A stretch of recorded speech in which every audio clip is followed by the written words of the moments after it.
Welcome to all of you with Islamic greetings. Assalamu alaikum wa rahmatullah. You are watching my YouTube channel, The Motivator, and I am a motivational speaker, Sumair Ahmed.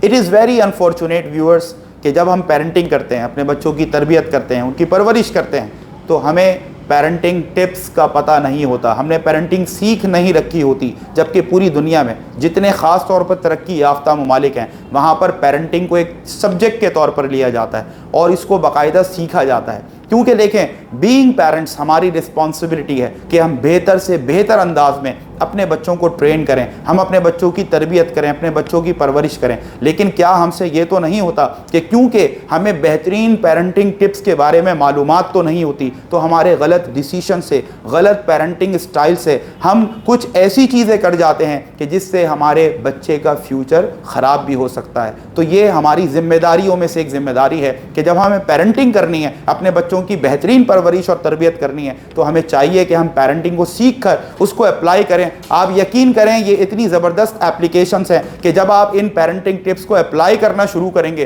तो आपको outstanding results अपने बच्चों से मिलते हुए आपको नज़र आएंगे। हमने 4 मुख्तलिफ वीडियोस शेयर की और हमें जो आउटस्टैंडिंग फीडबैक मिला उसको कंसीडर करते हुए ये एक वीडियो में हमने उन तमाम 9 बेहतरीन दुनिया की ज़बरदस्त टिप्स को रिसर्च के बाद आपके सामने रखा है। आप इस वीडियो को बगैर स्किप किए बहुत ही पेशेंस के साथ ये सोचते हुए कि हमारे बच्चों के अच्छे मुस्तकबिल के लिए बहुत ज़रूरी हैं, आप इस पूरी वीडियो को देखें और अगर आप चाहें तो इनमें जो इंपॉर्टेंट पॉइंट्स आपको लगें उसको आप नोट डाउन कर लें, या अगर आप याद करना चाहें तो इसको ज़हन नशीं कर लें और फिर उसके बाद अप्लाई करना शुरू करें। आई गारंटी यू इंशाल्लाह कि आपको बहुत आउटस्टैंडिंग रिजल्ट्स मिल सकते हैं। उम्मीद है ये वीडियो आपको बहुत पसंद आएगी। For being updated, please subscribe our channel and don't forget to press bell icon. Here we go. Let's start watching our video. Thank you. Dear viewers, raising kids is one of the toughest jobs in the world, and for the one you might feel the least prepared. हम अपनी ज़िंदगी में कोई भी काम sir अंजाम देते हैं तो हमें मालूम होता है कि अगर वो काम हम सीख कर करेंगे तो उसके नताइज बेहतर होंगे।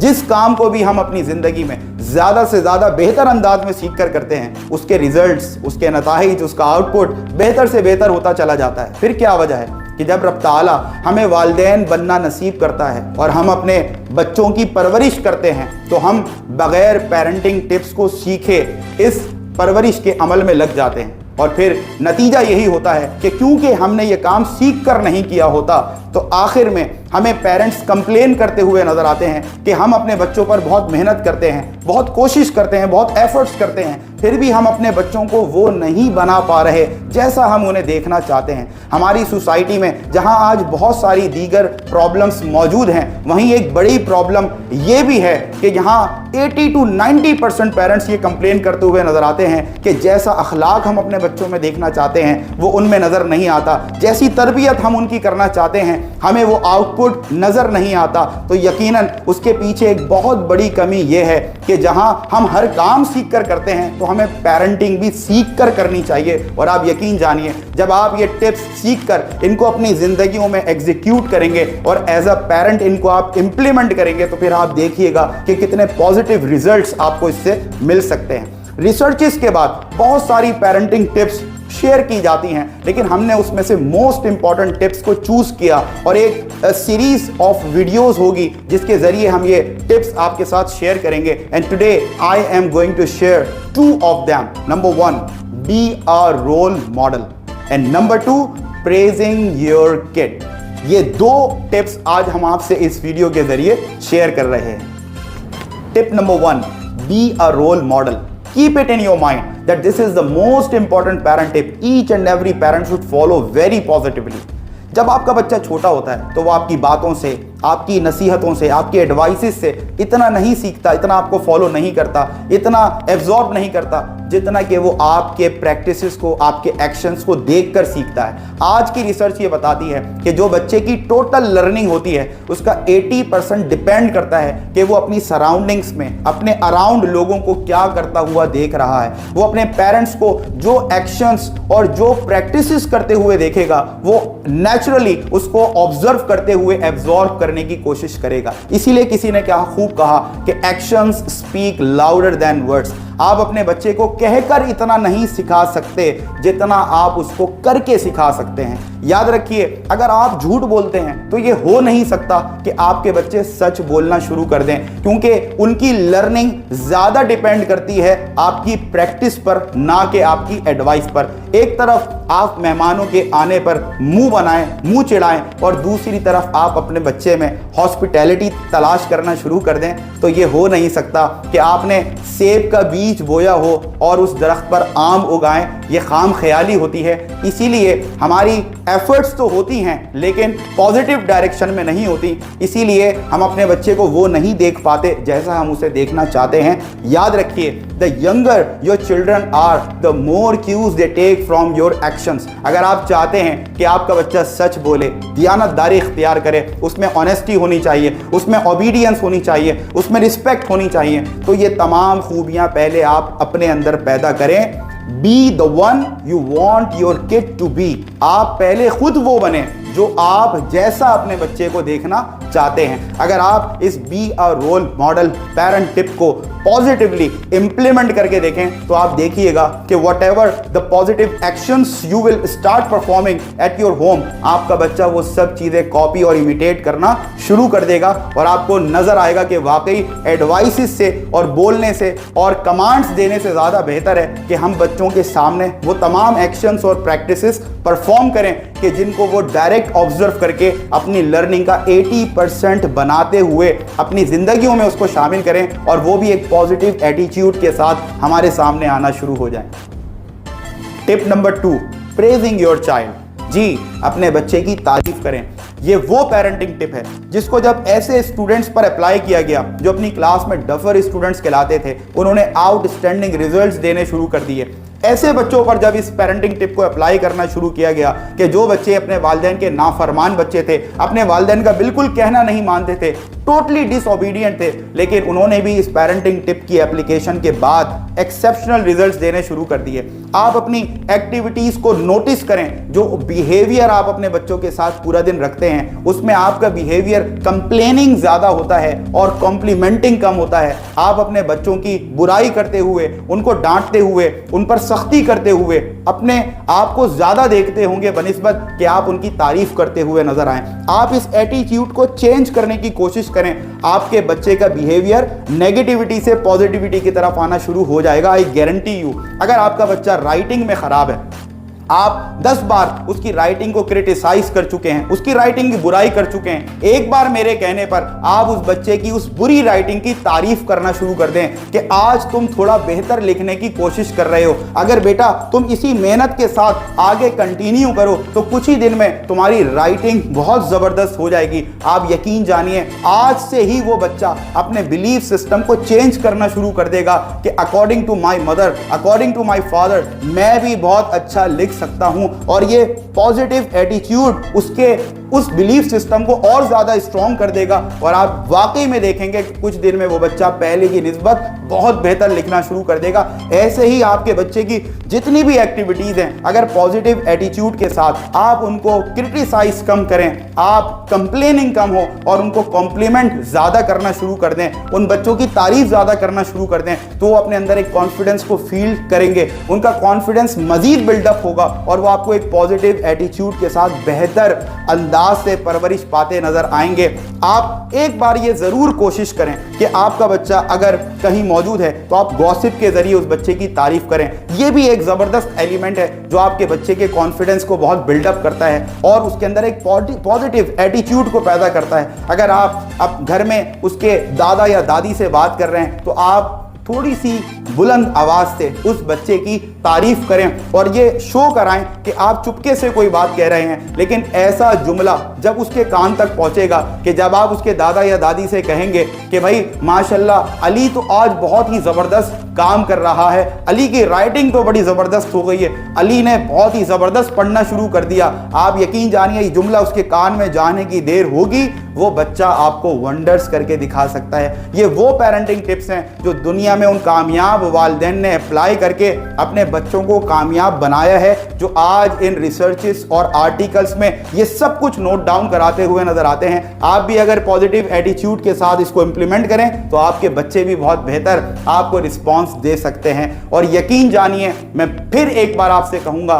कि जब हमारे प्यारे नबी हजरत मोहम्मद मुस्तफ़ा सल्लल्लाहु अलैहि वसल्लम इस दुनिया में तशरीफ लाए तो वो जैसा इस दुनिया को बनाना चाहते थे, उन्होंने अपने किरदार को उन तमाम खूबियों में ढाला और वो तमाम प्रैक्टिसेस उन्होंने करके दिखाई जैसा वो इस दुनिया से करवाना चाहते थे। आप भी अगर अपने बच्चे को वैसा बनाना चाहते हैं जैसा आप चाहते हैं तो आपको अपने आप को भी वैसा बनाना होगा जैसा आप अपने बच्चे को बनाना चाहते हैं। Number 3, develop child self esteem. याद रखिए, जब आपका बच्चा ग्रो करना शुरू करता है तो वहीं से वो आपकी यानी अपने वालिदैन की आंखों से खुद को देखना शुरू कर देता है। आपका टोन ऑफ वॉइस कैसा है, आपकी बॉडी लैंग्वेज कैसी है, आपके फेशियल एक्सप्रेशंस कैसे हैं, आपका उठना बैठना, खाना पीना, ये तमाम हरकत और सकनात आपका बच्चा बगौर ऑब्जर्व करता है और फिर उसको एब्जॉर्ब करना शुरू कर देता है। और यहीं से आपके बच्चे का सेल्फ एस्टीम और उसका सेल्फ कॉन्फिडेंस बिल्डअप होना शुरू हो जाता है। हम ये समझते हैं कि इज्जत नफ्स सिर्फ हम में होती है। याद रखिए, एक छोटे से बच्चे में भी बहुत इज्जत नफ्स मौजूद होती है। एक मिसाल से समझिए कि अगर आप थके हारे, आप फादर हैं और अपने घर पर आए हैं, या आप मदर हैं और आप घर का काम काज करके बहुत थक चुकी हैं और आपका बच्चा खुशी से मुस्कुराते हुए दौड़कर आपके पास आता है कि शायद आप उसको गले से लगाएंगे, शायद आप उसको प्यार करेंगे, लेकिन आप रिएक्शन में क्या करते हैं कि आप उसको कहते हैं कि मैं बहुत थका हुआ हूं या मैं बहुत थकी हुई हूं,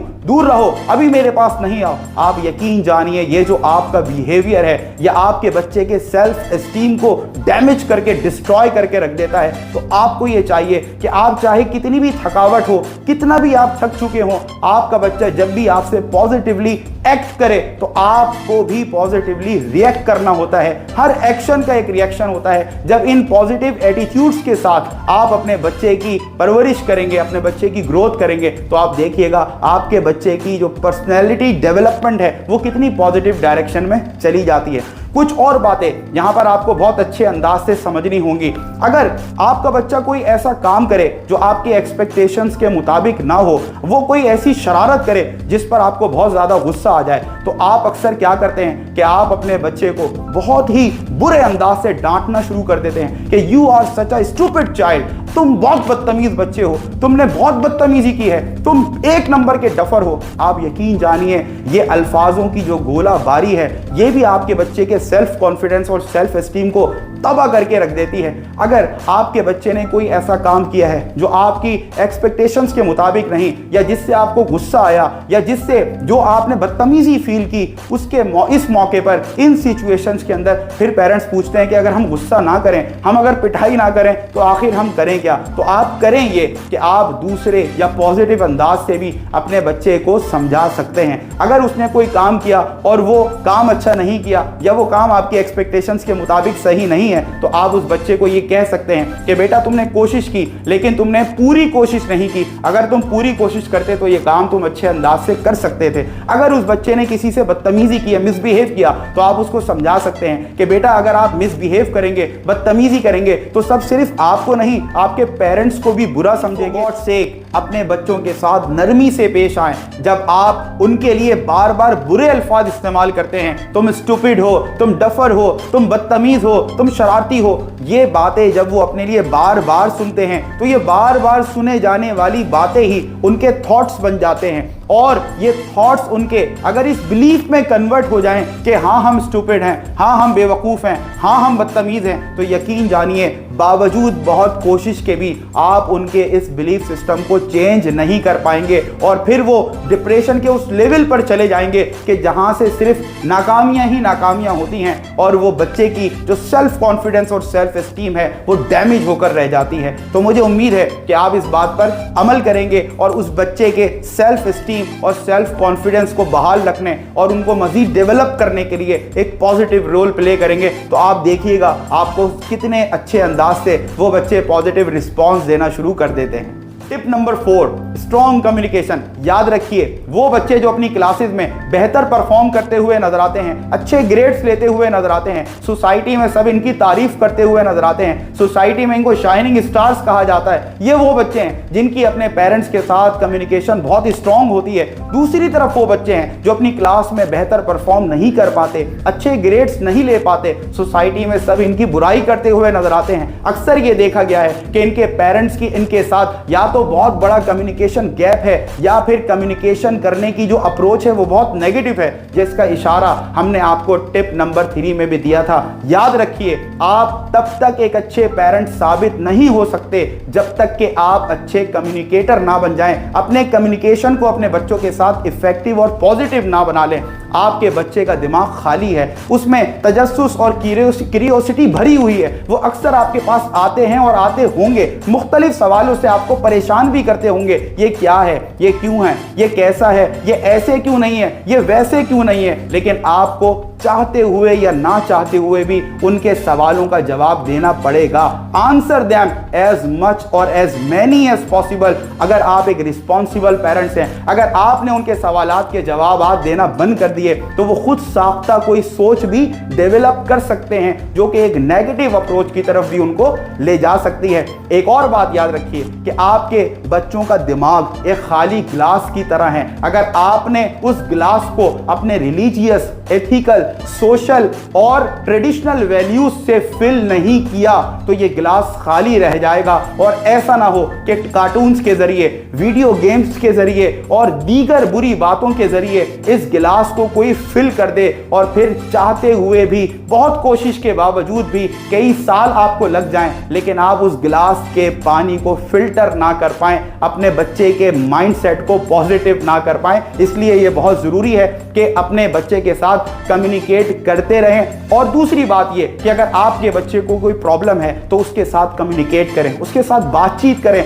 उसके साथ बैठकर उसकी प्रॉब्लम को डिस्कस करें और उसको यह यकीन दिलाने की कोशिश करें, उसको ये अवेयरनेस देने की कोशिश करें कि अगर तुम्हें कोई भी प्रॉब्लम तुम्हारी प्रैक्टिकल लाइफ में आई है तो तुम्हारे पेरेंट्स तुम्हारे बेहतरीन मेंटोर्स हैं जो कि हर वक्त मौजूद हैं तुम्हें सपोर्ट करने के लिए, तुम्हें फेवर करने के लिए, तुम्हारी उस मुश्किल से तुम्हें निकालने के लिए। जब आप अपने बच्चे की प्रॉब्लम में उसके साथ बैठेंगे, उसके प्रॉब्लम को डिस्कस करेंगे और उसको असिस्ट करेंगे, हेल्प आउट करेंगे कि किस तरह वो अपनी उस प्रॉब्लम के सॉल्यूशन की तरफ जाए, तो उस बच्चे का बिलीफ सिस्टम आपके लिए बहुत पॉजिटिव होगा कि जब भी मेरी प्रैक्टिकल लाइफ में कोई मुश्किल आएगी तो my parents are there to help me out, तो मेरे वालिदैन मेरी मदद करेंगे और मुझे उस मुश्किल से आसानी से निकाल लेंगे। जाते जाते मैं आपसे एक बार फिर ये कहना चाहूंगा कि आपके बच्चे का दिमाग उस खाली पॉट की तरह है कि जिसको अगर आपने अच्छी कम्युनिकेशन के जरिए खुशबूदार और खूबसूरत फूलों से नहीं सजाया और उसको एक खूबसूरत गुलदस्ता नहीं बनाया और ये पॉट खाली पड़ा रह गया, तो फिर याद रखें, जो पॉट खाली पड़ा रह जाता है फिर लोग उसको डस्टबिन के तौर पर इस्तेमाल करते हैं। उम्मीद है ये सारी बातें आपके और आपके बच्चों की परवरिश के लिए बहुत ज्यादा मुफीद रहेंगी। Tip number 5, never compare your kid. Tip number 6, make your kids serving. And tip number 7, the higher the expectations, the greater the fear.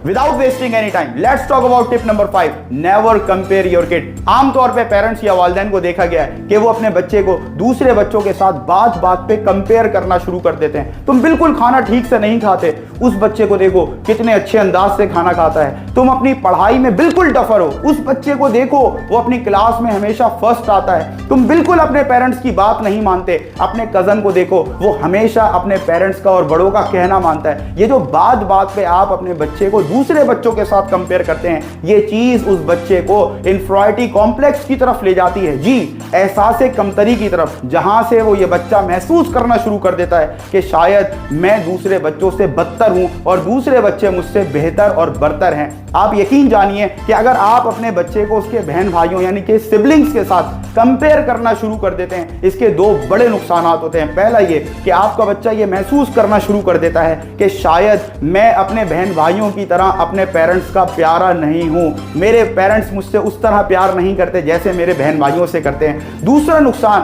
उसको ये महसूस होने लगता है कि शायद मेरे मुकाबले में मेरे बहन भाइयों को, मेरे सिबलिंग्स को ज़्यादा वैल्यू मिलती है, ज़्यादा अटेंशन मिलती है, ज़्यादा टाइम मिलता है, उनकी ज़्यादा तारीफ की जाती है, उनको ज़्यादा अप्रिशिएट किया जाता है, जिससे उसके दिल में एक बगावत जन्म लेती है अपने ही सगे बहन भाइयों के लिए, जो शायद जिंदगी भर उसका साथ नहीं छोड़ती। तो please for God sake stop comparing your kid with other kids. अपने बच्चे को दूसरे बच्चों के साथ कंपेयर करना छोड़ दें, क्योंकि इससे वो एक नेगेटिव डायरेक्शन में जा सकता है जिसका ख्वाब आपने यकीनन नहीं देखा होगा। हर पेरेंट्स ये चाहते हैं कि उनका बच्चा कॉन्फिडेंट फील करे, अपने आप को बेहतर महसूस करे, अपने आप को दूसरे बच्चों के साथ दौड़ता हुआ देखे और कामयाबियां समेटे। अगर आप भी ऐसा चाहते हैं तो please stop comparing your kid with other kids. Tip number 6, make your kid serving. आदत डालें अपने बच्चे की कि वो दूसरे को सर्व करने वाला हो, दूसरे के काम आने वाला बने, दूसरे की खिदमत करने वाला बने,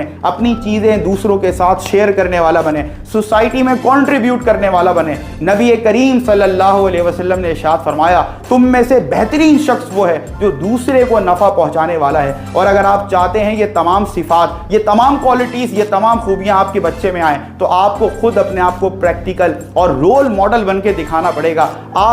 अगर आपका बच्चा आपके साथ है, कोई गरीब या फकीर आपके पास मदद के लिए आए, तो आप उसकी कुछ मदद कर दें और अपने बच्चे को यह मैसेज दें कि देखो बेटा, हमें अल्लाह ताला ने थोड़े से पैसे ज़्यादा दिए हैं ताकि हम उन लोगों की मदद कर सकें जिनको पैसे कम दिए हैं। ये हमारा इस ज़िंदगी में एग्ज़ाम है और इसमें पास होने के लिए या इसमें पोजीशन अच्छी लेने के लिए ये बहुत ज़रूरी है कि अगर कोई हमारे पास मदद के लिए आए और अल्लाह ने अगर हमें दिया है तो हम उसकी मदद करें। याद रखें, एक माँ थी जो अपने बेटे को एक आना देकर कहती थी, बेटा आधा आना खुद पर खर्च करना और आधा आना किसी फ़कीर को दे देना। याद रखिए, वो बच्चा बड़े होकर अब्दुल सत्तार एज ही बन जाता है। आपको बीइंग पेरेंट्स ऐसी एग्जाम्पल सेट करनी पड़ेंगी कि हम अपने बच्चों का किरदार उसी तरह तामीर कर सकें जिस तरह हम उन्हें पॉजिटिवली एक अच्छे अंदाज से करता हुआ देखना चाहते हैं। Tip number 7, the higher the expectations the greater the fear. अक्सर हम अपने बच्चों से इतना कुछ एक्सपेक्ट करना शुरू कर देते हैं जितना करने की उनकी सलाहियत या उनके स्किल्स या उनकी एबिलिटी नहीं होती,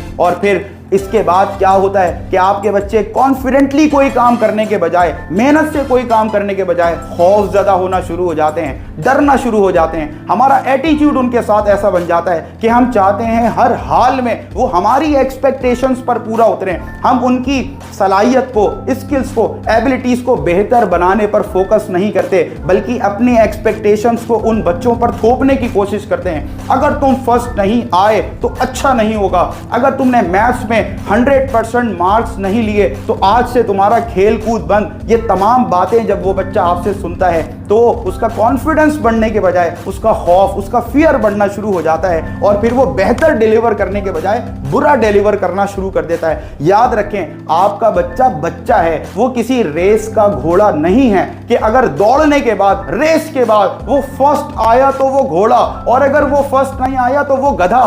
कम से कम अपनी एक्सपेक्टेशंस का ये लेवल, ये मयार ना रखें। आपकी सेटिस्फैक्शन कब आपको मिल सकती है? जब आप अपनी सोच का मयार ये बनाएं कि यार इट डजंट मैटर मेरा बच्चा उस रेस में फर्स्ट आया है या सेकंड या थर्ड, मेरी सेटिस्फैक्शन का मयार ये है कि मेरे बच्चे को दौड़ना आता है। आप जब ये एक्सपेक्टेशन अपने बच्चे से रखेंगे तो उसका कॉन्फिडेंस मजीद बिल्डअप होगा। वो ये कहेगा कि मैं जो भी अचीव करता हूं, मेरे पेरेंट्स मुझे उस पर अप्रिशिएट करते हैं और मेरी हौसला अफजाई करते हैं और मुझसे इतना ही एक्सपेक्ट करते हैं जितनी सलाहियत शायद मेरे अंदर मौजूद है। जब इस अंदाज से आप अपने बच्चे को मोटिवेट करेंगे, आप अपने बच्चे की हौसला अफजाई करेंगे तो वो आपको वंडर्स करके दिखा सकता है। आखिर में एक बात जरूर याद रखिएगा कि आपका 100 बार इस्तेमाल किया जाने वाला डंडा कभी भी आपके बच्चे को मोटिवेट नहीं कर सकता, लेकिन मुस्कुराकर दी जाने वाली आपकी एक थपकी आपके बच्चे से वंडर्स करवा सकती है। उम्मीद है ये तमाम टिप्स भी आपके पेरेंटिंग स्टाइल में इंशाल्लाह बहुत ही पॉजिटिव चेंज लेकर आएंगे और हम और ज़्यादा बेहतर तरीके से अपने बच्चों की रहनुमाई कर सकेंगे और अपने बच्चों की परवरिश कर सकेंगे। अल्लामा इकबाल की नज़म के कुछ बहुत मशहूर और बहुत खूबसूरत अशार मेरे दिमाग में आए कि लिखना नहीं आता तो मेरी जान पढ़ा कर, हो जाएगी मुश्किल तेरी आसान पढ़ा कर, और पढ़ने के लिए तुझको अगर कुछ न मिले तो चेहरों पे लिखे दर्द के उन्वान पढ़ा कर, और आ जाएगा इकबाल तुझे जीने का करीना, तू सरवरे कौनैन के फरमान पढ़ा कर। Tip number 8, don't say don't. And tip number 9, be the maker, don't be the decision maker.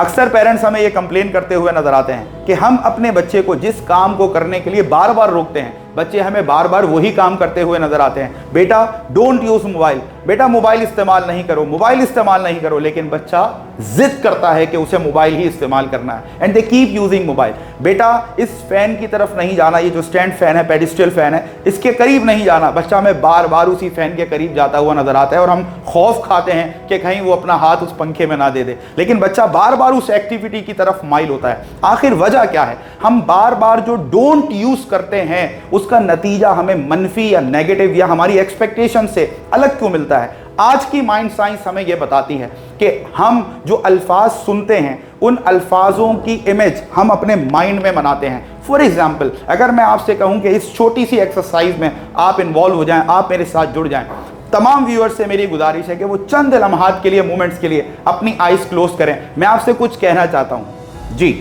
सुनिए, अब आइज क्लोज करके सुनिए। आप अपनी मदर से बहुत प्यार करते हैं, लेकिन आप अपनी मदर के बारे में सोचेंगे नहीं। आपके मदर की तस्वीर आपके दिमाग में नहीं बननी चाहिए। आपकी माँ वो माँ है कि जो दिन और रात मेहनत करके आपको खुशियाँ फराहम करती है, खुद अपना पेट काटती है, लेकिन वो आपका पेट भरती है। लेकिन मैं फिर बता दूं कि आपको अपनी माँ के बारे में सोचना नहीं है। आपकी वालिदा की, आपकी अम्मी की तस्वीर आपके दिमाग में नहीं बननी चाहिए। अब आप आइज खोल सकते हैं। यकीनन आप में से हर कोई ये सोच रहा होगा कि हम बार बार ये कोशिश कर रहे थे आपकी इंस्ट्रक्शन के मुताबिक कि हमारी मदर की इमेज हमारे माइंड में ना बने, लेकिन क्योंकि आप बार बार मदर का नाम ले रहे थे, अम्मी का नाम ले रहे थे, तो बार बार ना चाहते हुए भी उनकी तस्वीर हमारे माइंड में बन रही थी। यही आज की माइंड साइंस हमें बताती है कि हम बच्चों को मोबाइल से दूर तो रखना चाहते हैं, लेकिन बार बार मोबाइल का वर्ड इस्तेमाल करते हैं, don't use mobile, don't use mobile. बेटा मोबाइल यूज नहीं करो, मोबाइल यूज नहीं करो। बार बार बच्चे के दिमाग में जो इमेज बन रही होती है वो किसकी होती है? मोबाइल की। तो वो उस ऑब्जेक्ट की तरफ माइल होता है, अट्रैक्ट होता है, मोटिवेट होता है और बार बार वो वही काम करने की कोशिश करता है जिससे हम उसको रोकने के लिए कोशिश कर रहे होते हैं। You must be thinking what is the solution? आखिर इस प्रॉब्लम का हल क्या है? बहुत आसान है कि अगर आप अपने बच्चे को डोंट के साथ उन्हीं ऑब्जेक्ट्स को रिपीट करते रहेंगे जिनसे आप उनको दूर रखना चाहते हैं, तो उन्हीं की इमेज बार बार उनके दिमाग में बनती रहेगी और वो उस चीज़ से दूर होने के बजाय उसके करीब होते जाएंगे। फॉर एग्जाम्पल, अगर आपका बच्चा झूठ बोल रहा है तो आप उसको बजाय ये कहने के कि बेटा झूठ मत बोलो, झूठ मत बोलो, बार बार ये नेगेटिव झूठ की इमेज उसके माइंड में ना बनाएं, बल्कि इसका बेहतरीन ऑल्टरनेटिव क्या है कि आप अपने बच्चे से कहें बेटा सच बोलो, सच बोलो, सच बोलो। सच बोलना बहुत अच्छी बात है, सच बोलोगे तो अल्लाह खुश होगा। तो बार बार ये पॉजिटिव सच की इमेज उसके दिमाग में बनेगी, जिससे आपका बच्चा नेचुरली सच की तरफ माइल होना या मोटिवेट होना या अट्रैक्ट होना शुरू हो जाएगा। सेकेंड सॉल्यूशन भी है कि आप अपने बच्चे को अगर चाहते हैं कि वो मोबाइल यूज करना छोड़ दे तो आप उसको कोई ऑल्टरनेटिव प्रोवाइड करें, कोई सब्स्टिट्यूट प्रोवाइड करें। अगर आप चाहते हैं कि आपका बच्चा मजीद मोबाइल इस्तेमाल ना करे तो आप क्या कर सकते हैं? आप कोई पेंटिंग बोर्ड ले आएं, आप पोस्टर कलर्स ले आएं और बच्चे से बोलें चलो यार आओ पेंटिंग करते हैं। बच्चे को पता चलेगा यार कोई नया फ्लेवर मिल रहा है एंजॉय करने के लिए, उसका इंटरेस्ट डेवलप होगा और उसको एक अच्छा ऑल्टरनेटिव नजर आएगा एंजॉय करने के लिए, अपने टाइम को अच्छे से गुजारने के लिए, और वो यकीनन आपको ज्वाइन करेगा। अगर आप चाहते हैं कि आपका बच्चा कोई ऐसा खेल ना खेले कि जिससे आपको ये डर है कि उसको चोट लग सकती है, वो अपने आप को नुकसान पहुंचा सकता है, हर्ट कर सकता है, तो आप क्या करें? उसी तरह का कोई गेम जिसमें थोड़ी सेफ्टी हो, सिक्योरिटी हो और आप अपने आप को कंफर्टेबल फील करें, आप ऑल्टरनेटिव के तौर पर उसको वो गेम की फैसिलिटी या सहूलत प्रोवाइड करें। तो आप देखिएगा कि आप जिस तरह से इन टिप्स को इंप्लीमेंट करेंगे आपको बहुत ज़बरदस्त, आपकी एक्सपेक्टेशंस के मुताबिक आपको रिजल्ट्स मिलना शुरू हो जाएंगे। Last but not the least, tip number 9, be the maker, don't be the decision maker. Unfortunately viewers, हमारी सोसाइटी में हो क्या रहा है कि अभी हमारे यहाँ औलाद की विलादत नहीं हुई होती कि हम ये डिसाइड करके बैठ जाते हैं अगर मेरा बेटा हुआ तो मैं उसको इंजीनियर बनाऊंगा, अगर मेरी बेटी की विलादत मेरे यहाँ हुई तो मैं उसको डॉक्टर बनाऊंगा। आप यकीन करें, आपकी इन नेक ख्वाहिशात का सद एहतराम, लेकिन आप अपने बच्चे को दुनिया में आने दें। जैसे जैसे आप उसकी परवरिश करेंगे आपको उसमें छुपे वो टैलेंट्स नजर आएंगे जिनसे रब ताला ने उनको नवाजा है। बगैर उस टैलेंट को रिकग्नाइज किए, बगैर उसके स्किल्स को जांचे, आप कभी बेहतर अंदाज से ये फैसला नहीं कर सकते कि बच्चा आपका डॉक्टर बने, इंजीनियर बने, आलिम दीन बने या फिर हाफिज कुरान बने। पहले आप ये देखते हैं कि आपके बच्चे में क्या सलाहियतें हैं, अकॉर्डिंगली आप ये डिसाइड करें या उस बच्चे की करियर काउंसलिंग करें कि आखिर उसको किस तरफ या किस डायरेक्शन में जाना है।